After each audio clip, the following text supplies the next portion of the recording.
taste of that last night. So, without further ado, he's back. He's had a very busy day filming and doing television stuff, but we're happy to have him here on the West Coast. Give a warm welcome to Bill Federer. Thank you, Pastor. Amen. Hallelujah. Thank you, Pastor Jack Hibbs. Thank you, Lisa. Well, I thought I'd pick up with where I left off last night. Is that okay? Yes. And I have a chapter in my book on socialism on how to brainwash a nation.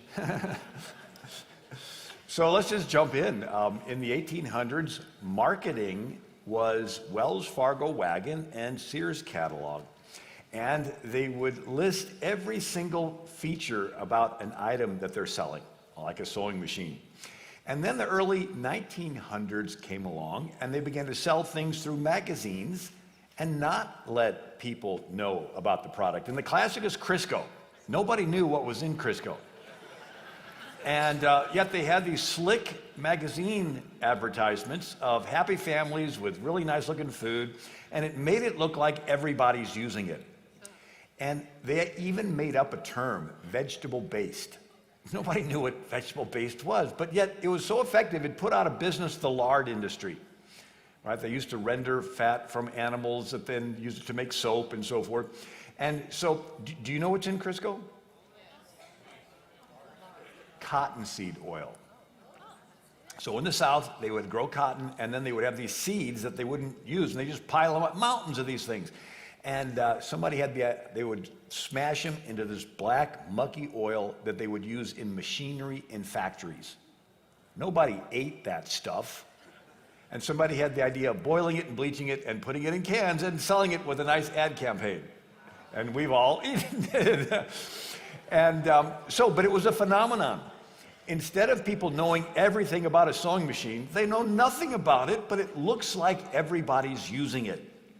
And so there was the popular cartoon in a New York newspaper called Keeping Up with the Joneses. And it's this idea that you're buying things because you see other people with things, not because you've done your homework. And then we see how to influence and brainwash a nation, sensationalism through publications, magazines, newspapers, and the classic is the Spanish-American War. And so the country was pretty isolationist. We were busy with our own lives, but there was injustice going on in Cuba. And William Randolph Hearst, New York Journal, and Pulitzer Prize, or Joseph Pulitzer, who does the Pulitzer Prize, he had the New York World. And they began to stir up public sentiment, not to buy a sewing machine or Crisco, but to intervene in Cuba with the foreign policy. And so Hearst famously had his illustrator, Frederick Remington, go to Cuba and document it. And there was the Spanish General Weyler, and he had concentration camps, and hundreds of thousands were being killed. And Frederick Remington, Hearst told Remington, "You furnish the pictures, I'll furnish the war." Now, it did mobilize the country to get involved and to free Cuba from the oppressive Spanish government. We need to do that again. Only this time from a totalitarian government. But it's this idea that the press realized that they had the ability to sway public opinion, not just to buy Crisco, but to change their views on foreign policy. Then we see the radio drama, War of the Worlds, 1938. And Orson Welles is an actor, and it's H.G. Wells's space novel, but he goes on the radio and he says, "We interrupt this program to announce that New Jersey is being invaded by Martians." Everybody in the country panics, freaks out, runs outside and looks for spaceships, right? It was a phenomenon that how you could get an entire nation to go into instant panic and fear and hysteria. And so this was studied by Joseph Goebbels. He is the Nazi minister of propaganda. And he realized fear of the war and people changing their behavior if they see everybody else buying a product or whatever. And so he would orchestrate these events with 100,000 people, and they would begin to give the Hitler salute at the front, and it would work its way back. And then everybody would see everybody else giving the Hitler salute, and then you would feel pressure to give it, and then people would see you giving it, and they would feel pressure to give it. And all of the country was suddenly wrapped up in supporting this. I mean, how do you brainwash a nation? Well, he figured out that you have fear, and you make it look like everybody's doing it. So it's actually got a term. It's called fear mongering, and it's the manipulation of people into hysteria. Now, America begins to do something similar, and we have a Army and Air Force motion picture service. I mean, what are they doing making motion pictures? They just think, oh, we want to do some entertainment? No, they realized that this is a powerful, persuasive means, and they would even set up tables in the lobby of the movie theater to sign up recruits. I actually talked to a guy that joined the military by signing up in the lobby of the movie theater. They would have patriotic movies. Now, it was legitimate in the sense that it was mobilizing the country for a patriotic purpose to defend our country against a genuine threat. But it shows the power that they've been studying on how to manipulate and how to get people to not just to buy a product, but to buy an ideology. This was studied some more with the movie Gaslight. I don't know if how many have seen that? Ingrid Bergman, and if you've not, she is a young woman whose aunt was a famous actress in the movie, and the aunt was given some jewels, and she dies. And all of her acting stuff and whatever else is stored in the attic, and Ingrid Bergman inherits the house. It's in London, and anyway, a guy wants the jewels. And so he becomes friends with her and courts her and marries her. And he wants to, the old black and white movies, he puts her in her bedroom and he says, I'm going to go for a walk and smoke his pipe or whatever. And he goes out of the house, down the street. And like in London, all the houses are connected like Mary Poppins, And so he climbs along the roofs and goes in through the attic and turns the gas lamp on in the attic. And when he turns it on in the attic, it gets dimmer in her bedroom. And she tells him, she goes, every time when you go out for a walk, the light gets dimmer in my bedroom. He says, oh, your eyes are playing tricks on you. You're seeing things. You're going crazy. Maybe you're going, and then he would egg her on. He would show her a brand new watch. And then he said, hey, we're going to go out to dinner to this big public event, and everybody's there. And he's showing his watch, and then all of a sudden he says, my watch is gone.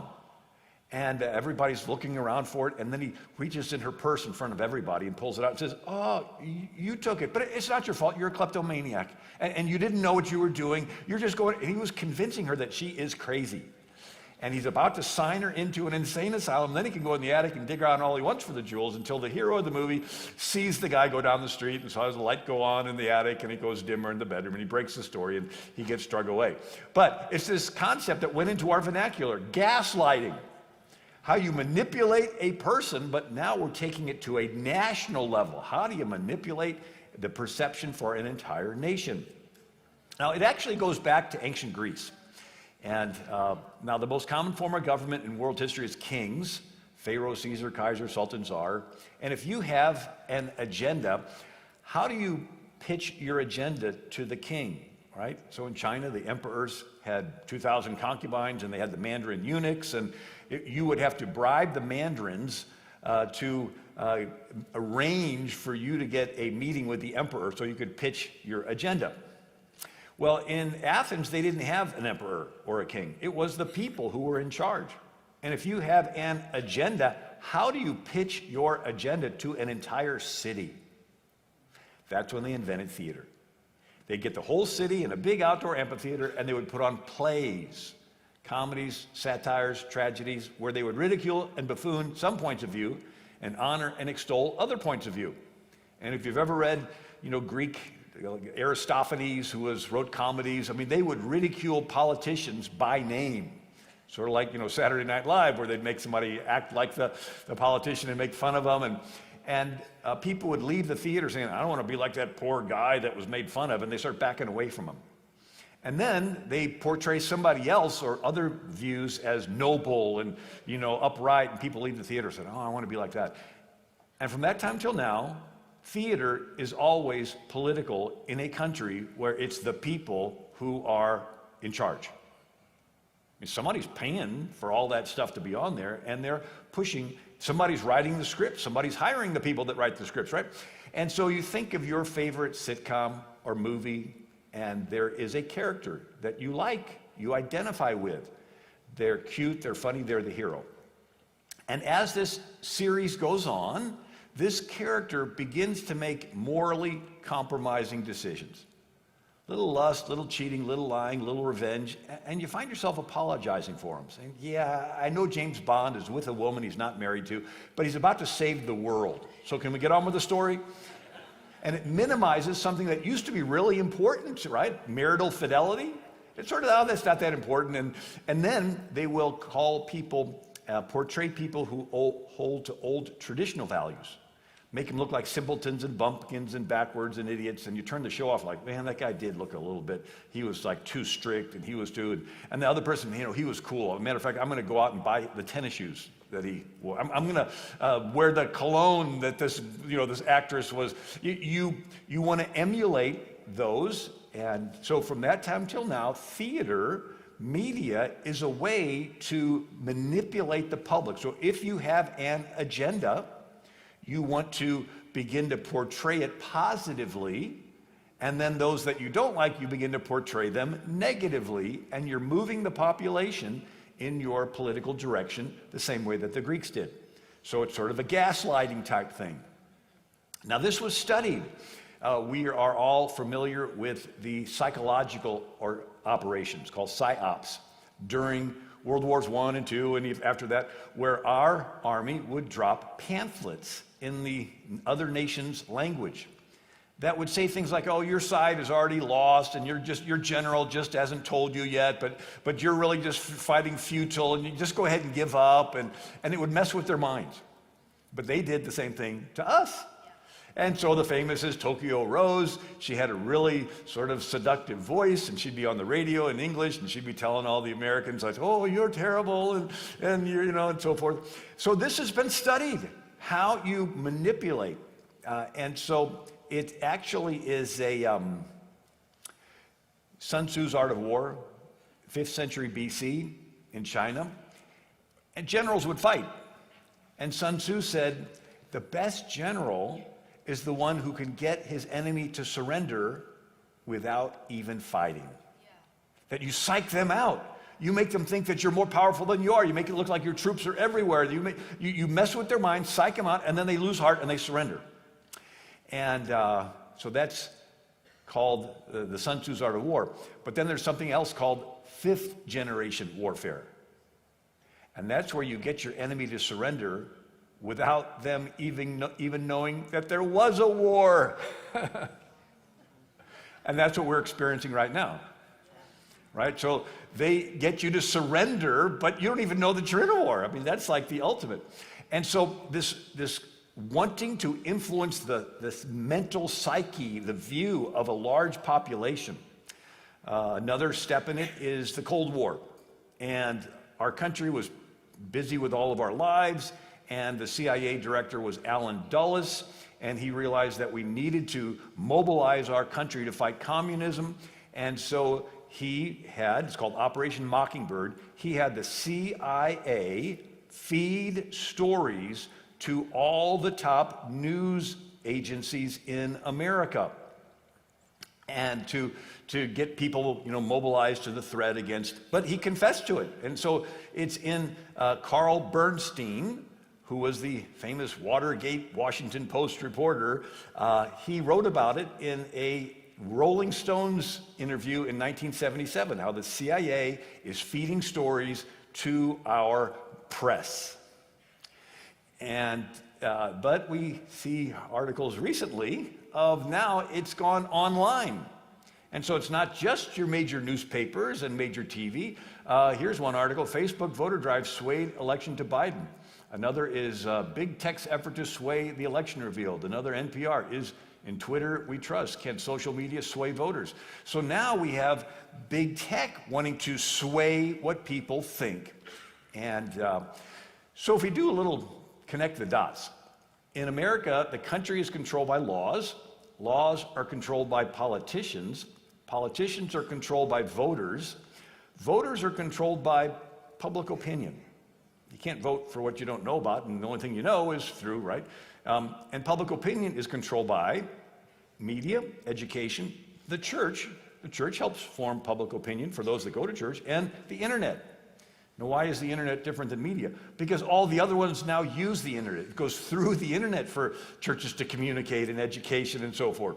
And so if someone can control media, education, and infiltrate the church and control the internet, they can control what the public knows.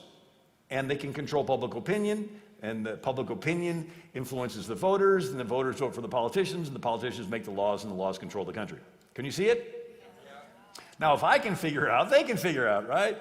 It's sort of like in a home, the big sister knows that, maybe the dad is the one that might make the final decision, but she knows if she can nag mommy, then mommy will go nag dad. But if she can tease little brother and get him to cry, then that'll get mom upset, and mom will get dad. I mean, you know how little kids are. They can figure things out. And one time, I have 11 kids in my family, 5 brothers, 5 sisters, and so I have twin little brothers. And when we lived in a house with wooden floors, and there were 2 cribs, and they were on the other side of the room. And I heard my one little brother crying, and I go in, and my other little brother's crib had been moved all the way across the room, and he is in there sucking a bottle, and at his feet is another bottle, and the other brother's in the other crib with no bottle.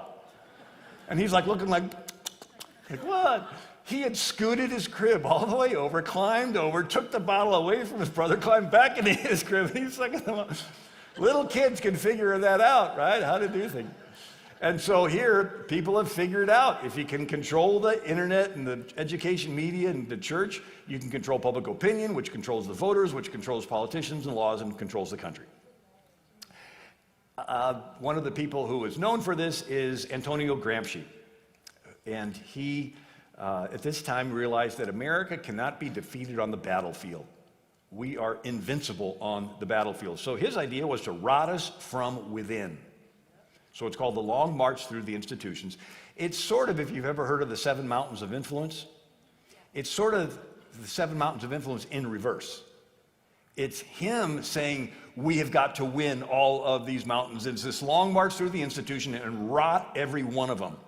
So Antonio Gramsci, he's an Italian socialist, dies in prison, but he has his notebooks. And in there he says, the civilized world has been thoroughly saturated with Christianity for 2,000 years. Any country grounded in Judeo-Christian values cannot be overthrown until those roots are cut. Now, what's Judeo-Christian values? That basically is the concept of the individual. All other structures are what they call honor shame, and you want to be part of a group, whether it's Islamic, Muslim male, or Hindu, you want to be in the Brahmin caste on the top, or whatever. The Judeo-Christian concept of you have a worth and an identity because you are made in the image of God. Whether you can contribute to society or not, you're worth the same. And the God that we worship, there's no respect of persons. Everyone's equal. So those are the Judeo-Christian values. But he says we've got to get rid of those because we want people to identify with the group, and then whoever controls the group is in charge. So he says socialism is precisely the religion that must overwhelm Christianity. I think it's interesting he calls socialism a religion. He says, in the new order, socialism will triumph by first capturing the culture via infiltration of schools, universities, churches, and media. See, he's sort of listing those mountains, transforming the consciousness of society. So it was this long march of going in them. George Orwell wrote a book in 1948. The title of his book is 1984. He switched the numbers, right, for the book. And in this dark, futuristic novel, George Orwell has a character named Winston. And he works at the Ministry of Truth, and his job is to edit history and change it and put all the evidence of the real past history in a pneumatic tube that he sticks in like with old banks, you'd stick the thing and it'd suck it up there, and it would suck it down the memory hole and throw it into an incinerator. And he writes this: every record has been destroyed or falsified, every book rewritten, every picture has been repainted, every statue and street building has been renamed, every date has been altered, History has stopped. Nothing exists except an endless present in which the party is always right. I know, of course, that the past is falsified, but it would never be possible for me to prove it, even when I did the falsification myself. After the thing is done, no evidence remains. The only evidence is inside my own mind, and I don't know that any other human being shares my memories. Everything faded into mist. The past was erased, the erasure was forgotten, and the lie became truth. If there's no God, there is no absolute truth, and you can change history all you want. The same way they spin news articles today, they simply spin history. The classic of this was the Egyptians and the Hittites, which is area of Turkey today, had the famous Battle of Carchemish. And you're familiar with it because this is the battle where the wonderful King Josiah comes out and tries to stop them from coming up from Egypt. And the king says, look, I don't have a bone to pick with you, but that's when Josiah gets killed. But nevertheless, the Pharaoh on the monuments in Egypt carves that he was victorious in this battle, and everybody thought, Egypt must have won. Well, then they finally discovered the Hittite records. And the Hittite record says, we had that Pharaoh surrounded, and he barely escaped by the skin of his teeth with his tail between his legs, and he ran back to Egypt. And all of a sudden they realized, you can't trust everything. They don't want to put negative things on their monument. I mean, who would do that, right? So the idea is that if there's no God, and there's no absolute truth and absolute right and wrong, what's wrong with manipulating history if it accomplishes your political end? George Orwell said, those who control the past control the future, and those who control the present control the past. So if you can control the present, you can decide what's in the history books about the past, and people draw their identity, their trajectory, their purpose from the past. And so that's where the 1619 Project comes in, and Howard Zinn's People's History of the United States. This idea that you want to manipulate it to push your agenda.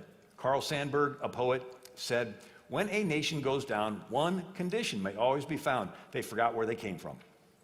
And here's the Sun Tzu quote, supreme excellence consists in breaking the enemy's resistance without fighting, and then fifth generation warfare, getting your enemy to surrender without them even being aware that there was a war. So the picking up from last night, we talked about brainwashing a nation. Well, the term brainwashing came from the Buddhist concept of cleansing the mind, right, of thought, sort of an emotional reset. And this comes to the highlight during the Korean War. So young guys are very patriotic. They go into the war, and they're captured. And when we rescue them, they hate America. It's like, what happened to them? They did something called brainwashing, where they would put somebody in isolation for a long period of time and go through sensory deprivation and trauma to the place where they craved having things get back to normal. They craved having relationships with other people. They craved it so much that then they would bring them out, and they would have a room with 6 chairs, and sitting in those chairs were guys who had already caved.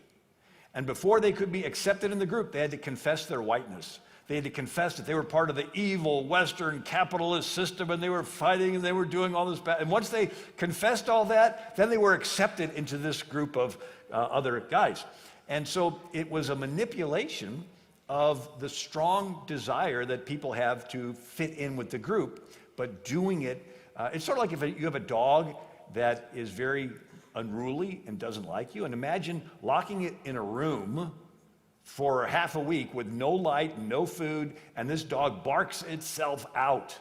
And it's finally just lying there half dead, and you open the door and you give it some water, food, and pet it, and you close it and you keep going, you give it water, food, and pretty soon it's gonna have an emotional reset, and it's gonna look at you as its new benefactor, right? That's what you do to brainwash prisoners, but the idea is you also do it nationally. Now, a little side note, they found out that if someone had a sense of humor, it was really hard to brainwash them. Because they would be like, oh, this is fun, But they also found that the same thing was done with captives from Indian tribes, right? So early colonial America, the Indians would capture people from villages, and they would leave them outside the teepee through the cold, and then when they finally would, give them some food, and then they would have them go through different things to be accepted into the tribe. And And then also in Islam, they would capture the young Christian boys. They called it the Dev Shurma, or the blood tax. And they would take these Christian boys away from their Christian families after they would capture an area, and they'd have them live outside in the backyard for a year. And these poor guys were like traumatized. And then and they would forget their family, forget where they came from, and then they would begin to give them little bits. And finally, they had to confess Islam before they would be accepted into the community, and then they would become really fierce soldiers. They were called Janissaries. There's also the term Stockholm Syndrome, where the captives ended up, liking their captors. And so this idea is you isolate somebody, put them through isolation. Maybe like having them stay in their homes, right? Maybe with masks, and so much so that people just crave having things get back to normal. And they say, okay, but before we get back to normal, you've got to take this. You've got to have this done to your body. You've got to sign up for this. You've got to waive your rights and freedoms and everything. And people want to get back to normal so much. That is the manipulation. So human beings have a natural desire to want to be in a group. We all know that growing up. There's the clique, right, in school, and you want to be part of the clique, and the worst thing is to be kicked out of the clique and ostracized. It's gone online now. Everybody wants to be liked and followed and friended, and nobody wants to be unliked and blocked and deplatformed, right? You're emotionally attached to this. Now, at the beginning of America's history, most of the country was Christian, right, at the colonial founding time. And so there were some people who were not Christian, but they wanted to be part of the group, and so they would change their behavior and have basic Christian morality just because the natural human desire want to go along with the group. Unfortunately, we've lost that. And the other side now has the magnetic, the gravitational pull, and we're trying to hang on, but they're pushing this group perception to move in their direction. So approval of man is, it's something that human nature craves, but it's an ever-moving goalpost. Because if you say, well, you got to do this to be accepted. Okay, you do it. And then they say, okay, we're going to change it up now. Now you got to do this to be accepted. Now you got to do this. And so they move the goalposts. Again, most cultures is called honor-shame culture. It's not an actual term of what's right or wrong. It's you do what brings you and your family honor, and you avoid those that bring you and your family shame. So some Sharia Islamic families, if the daughter embarrasses the family in front of their group, their ummah, their community, they'll kill their own daughter in an honor killing. So the idea of manipulating the group to get people to brainwash a nation it was studied in the 1970s. It's called the Solomon Asch Conformity Experiment. And they would do it on college campuses. I talked to somebody that actually been part of one. They would have 8 students that they would pull into a room. 7 had been paid ahead of time to be actors. 1 was a naive participant. And the teacher would put 2 cards on the front desk. 1 card simply had 1 line, and the other 3 lines. 1 longer, 1 shorter, 1 the same. And beginning with the paid actors, one by one, they would say that the shorter line was equal to the first line. By the time it got around to the 8th naive participant, 30% of them would deny their own eyes to fit in with the group. Could you imagine that? They could see right there that this line is not the same, but they would cave. And now if only one other person disagreed, it went from 30% down to 5%. So that encourages us to stand up. But this has been studied, and it's called the spiral of silence, that people will self-censor their views if they think they are in the minority. They even did a wine tasting test, and they had all these couples in there. Everybody was in on it except one couple, and they poured vinegar in the wine. And this couple writes on the little card, "This tastes terrible," right? But then all the other ones stood up and they said good things. They said, "Oh, this has character. This is just robust. This is really good." And finally gets around to this couple, they'd scratched out what they had put, and they stood up and said, yeah, it was good. And then when somebody said, well, all they did was pour vinegar in it, the couple who had changed their views criticized that person for saying that and was defending it. And it's a phenomenon called false enforcement. Once people buy in to the deception, they will help enforce it and make you Oh, you're not wearing your mask. And it's like, why are we wearing this anyway? I don't know. I'm not going to think about that, but I bought into this, and so I'm going to help enforce it. Now, it's a powerful, powerful thing to want to fit in with the group. I mean, here's Peter, who was with Jesus 3 years. And now he's with a small group around a fire outside the high priest's house. And when this unnamed woman comes up and says, you were with Jesus, and he looks over and he sees the disapproval of the group, and he caves and denies Jesus because of this group around this fire. I mean, if there was not a group there, I'm sure he wouldn't have denied it, right? It was just the one girl, but there was this pressure from the group. Now, after Jesus' resurrection, Peter, filled with the Holy Spirit, had courage, and he stood up to the group. He stood up to the Sanhedrin, and when they said, we gave you strict orders not to teach in his name, Peter replied, we must obey God rather than men. Amen. Amen.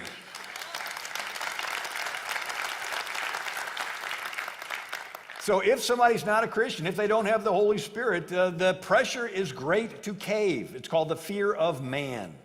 And Jesus calls us out of the fear of man to only have the fear of God.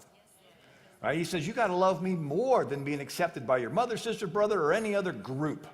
You've just got to care about what I care about, right? So you take your eyes off of man and you look to God. I love it when the early church was persecuted. They didn't pray that the persecution stopped. They prayed for boldness. They said, Lord, look on their threats and grant that your servants, that with all boldness they may speak their word. And then Jeremiah in 1:8 says, be not afraid of their faces, for I am with thee to deliver thee. If you read that chapter in Jeremiah, it says, if you do get afraid of their faces, I will shame you in front of them. So you better have backbone, right? I love the athlete that wouldn't bow, Sam Coonrod. It was a Giants pitcher. And July 23rd, 2020, he was the only player not to kneel. And when they asked why, he says, I'm a Christian. So I just believe that I can't kneel before anything besides God.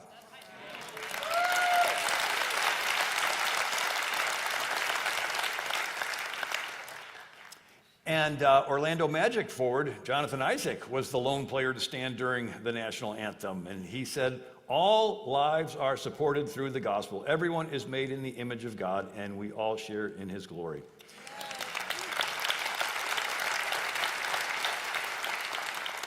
Jesus says to some, he says, you receive honor one from another, and seek not the honor that cometh from God only. Right? So we are to seek the approval of God, not the approval of men. And guess what? I think God is going to let it get to the place where you are squeezed and going to have to make the decision. You know, you think of it, the romance novels and the Hallmark movies or whatever, it always is some crisis point, like a girl has, the love triangle. She's got two guys that are wanting to court her, and it gets to one place where one guy is squeezed, like, oh, I got this business meeting, and I'm supposed to propose to you tonight, and I'll take a rain check.